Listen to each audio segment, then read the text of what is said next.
All right, so let me just welcome everybody. Thank you for joining me. Well, happy summer. As I always say, summer is kind of like this illusion. It passes so quickly. It feels like you've been waiting all year for it, and we tend to just stuff our summers full of stuff that we never were able to get done during the school year. So I hope that all of you get a chance to get some good rest, some good family time, or to do the other stuff that you guys love.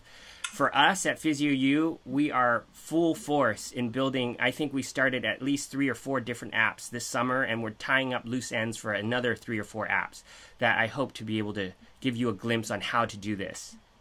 Let me just start here actually by saying I've been here at Azusa Pacific University for the last probably close to 15 years.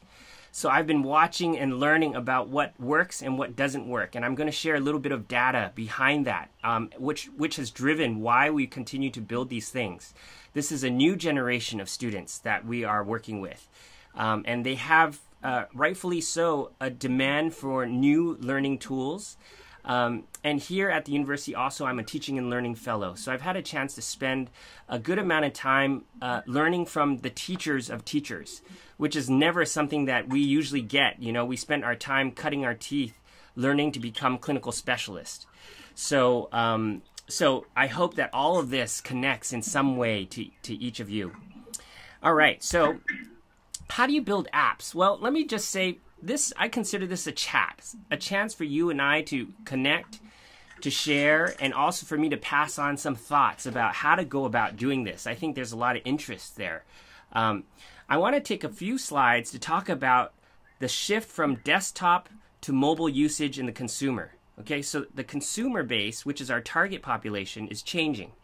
And then to spend the bulk of the time kind of giving you a mini tutorial on a conceptual pathway for PT and PTA professors to leverage digital media to change the world. I really believe that we are doing this with the apps that we're building, and hopefully the apps that you guys will build or that you will become a part of PhysioU to help build. So this is all part of this conversation that I very much enjoy.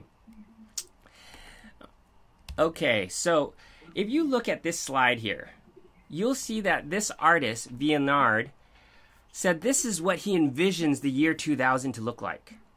So how funny that we're going to pump knowledge into the brains of the students using some cool tool that they envisioned back a long time ago.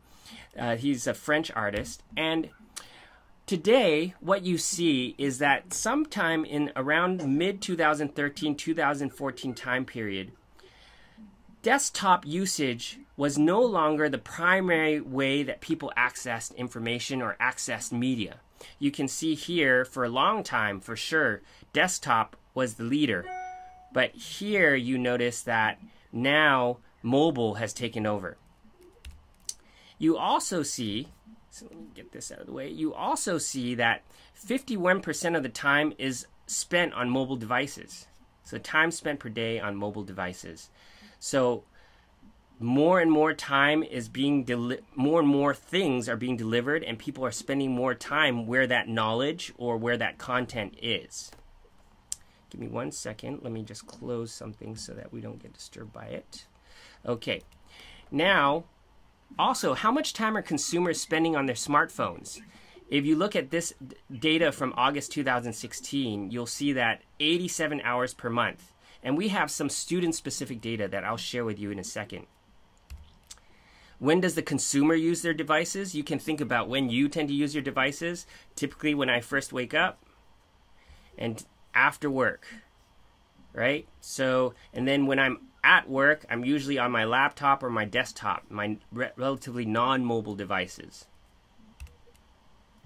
So, one of the questions that you should always ask yourself when you're building these apps is, should I be building this on the web for the computer? Should I be building this on mobile? Or do I have to go all platforms? And the reality is most of the users across the board, across the different countries, still use multiple platforms. This increases the complexity of the app designer and the app creator significantly, and I'll share with you about that a little bit further down.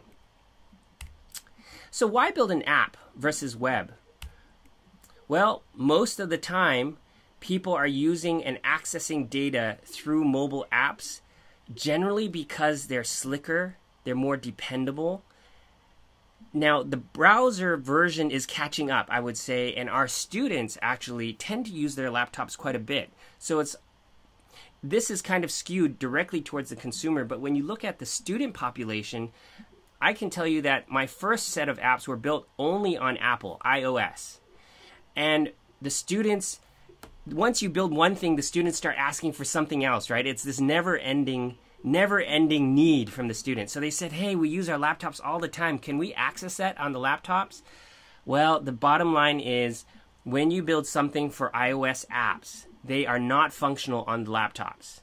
You have to reprogram things. Now, this may change in the future, but currently that's the case. So it means iOS, Android, and web are 3 times more work. So 89% of time on media is through mobile apps. 11% is on mobile web. So you can see that there is this large preference for using apps as the way to get access to media.